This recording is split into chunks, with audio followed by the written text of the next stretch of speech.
Welcome back, everyone. Blight, the Regency Square Mall, public safety. Those are some of the most common bits of feedback, or maybe even sometimes complaints, that City Councilman Ken Amaro receives. He represents this district and is joining us this morning. Get some of the questions that you might have answered from him. Good morning. Thanks for being here. We appreciate you. Thank you for being in Arlington, number one.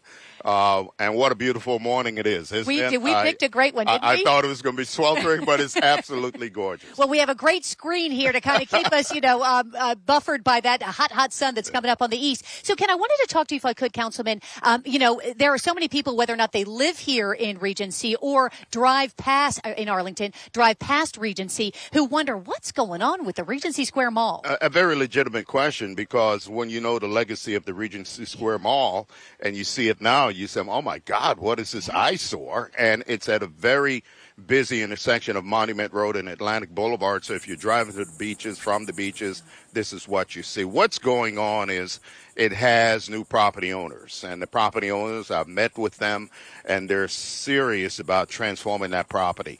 So they've already laid out their plans. They showed me what their intention is, and the work has already started. So what do you want to see go there, and what are they proposing to you? Because I think that, as I learned when we were talking earlier, is there's an assumption that it will be that entire space, but the reality is that the developer owns just kind of part of it, not other parts of it. There'd been talk about a soccer stadium there. Well, you're right.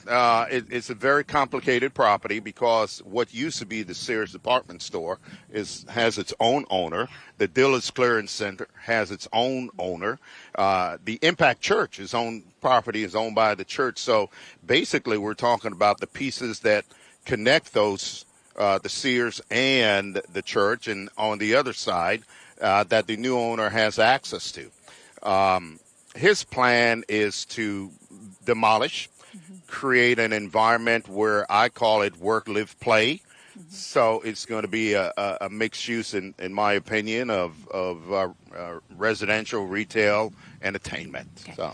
And I know that there's a timeline here, because there's some code violations, fines and whatnot. So he has 2 years basically to kind of start the demo, which started back in May or June or so. So this is we're a year and a half out from kind of seeing anything kind of precisely.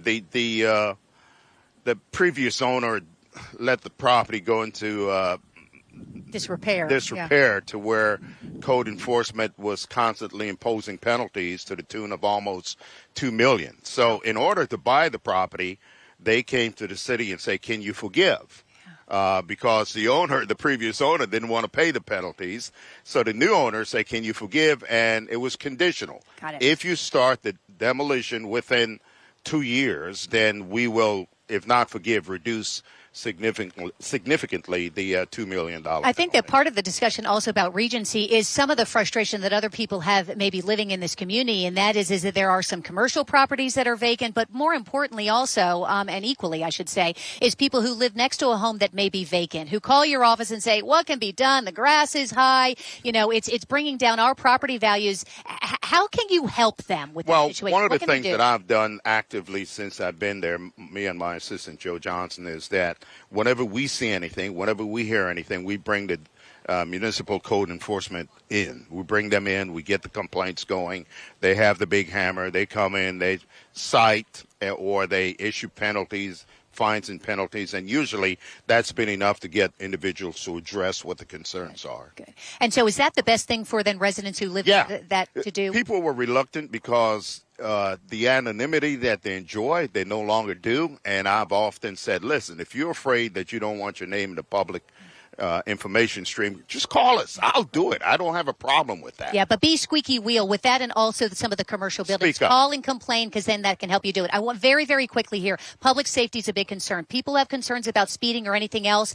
Can they call you, or do they need to call you? They can, and District 2, which is in the Big Lot Shopping Center, they've been very responsive. So law enforcement in the Arlington area has been very responsive. They can reach out to us, or they can go to them directly. Fantastic. You can go to the substation, actually, right there in the Big Lots, as you mentioned. We've got the address Merrill. also. It's there on Merrill Road.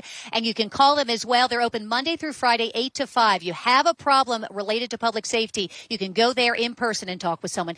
Ken, thank you for being here. Thank you for having me, appreciate and thank you for being in Arlington. We love it, for sure.